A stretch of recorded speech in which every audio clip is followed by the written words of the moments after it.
Welkom by Ligland. My naam is Storiebeer en oor die volgende paar weke gaan ons saam die mense van Ligland ontdek. Luister lekker saam.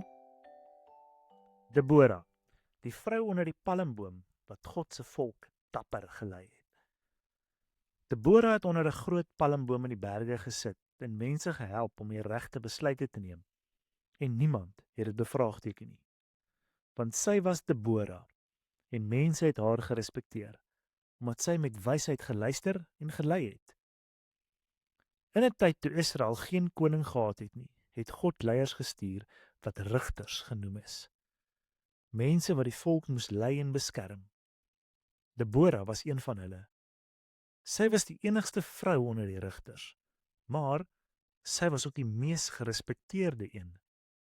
Elke dag het sy onder haar palmboom gesit. Die boom se blare het skaduwee gegee teen die warm son en die sagte wind het deur die blare gewaai. Mense het van ver en naby gekom om haar raad te vra. Hulle het met haar gepraat oor probleme by die huis, oor moeilikheid tussen die bure en oor hoe hulle God beter kon dien. Sy het tyd geneem om te luister. Sy was nie haastig nie. En toe sy gepraat het, het haar woorde mense gehelp om helder te dink. Maar Israel was in groot moeilikheid. 'n Koning met die naam Jabin het hulle vir 20 jaar onderdruk. Sy generaal, Sisera, het 'n groot weermag met baie strydwaans gehad. Israel het nie eens behoorlike wapens gehad nie en die mense het bang en moeg geword. Daarom het Deborah vir Barak geroep, 'n dapper leier in Israel. Die Here het beveel, gaan veg teen Sisera. Ek stuur jou, het sy vir hom gesê.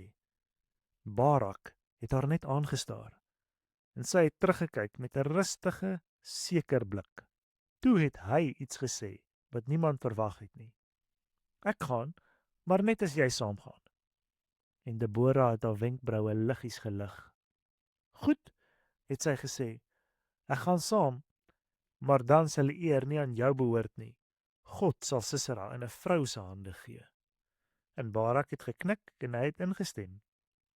En die dag van die geveg het aangebreek. Reg bo op berg Tabor het Deborah langs Barak gestaan. Die oggendmis het nog tussen die bome gehang en die son het stadig begin skyn.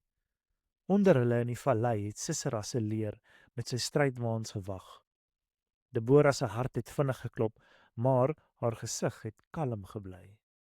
Die getalle klop nie, het sy in haar hart gedink. Dit sal nooit op papier sin maak nie. Maar God het gesê, gaan, en hier gaan ons nou. En sy het Barak aangekyk en een keer geknik. Gaan, dis vandag. Die Here trek voor jou uit. Barak het sy mense gelei en hulle het met moed vorentoe beweeg.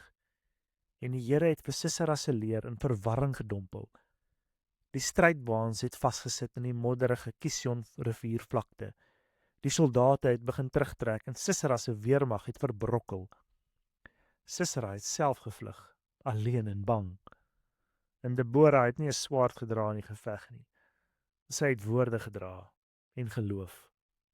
Want toe almal gesê dis onmoontlik, het sy gesê, God het gesê, gaan. En dit was genoeg. Die maatstaf van 'n leier is nie of jy die sterkste is nie, maar of jy die moed het om te gaan waar God sê gaan, selfs as die syfers nie sin maak nie. Fluit, fluit, my storie is uit.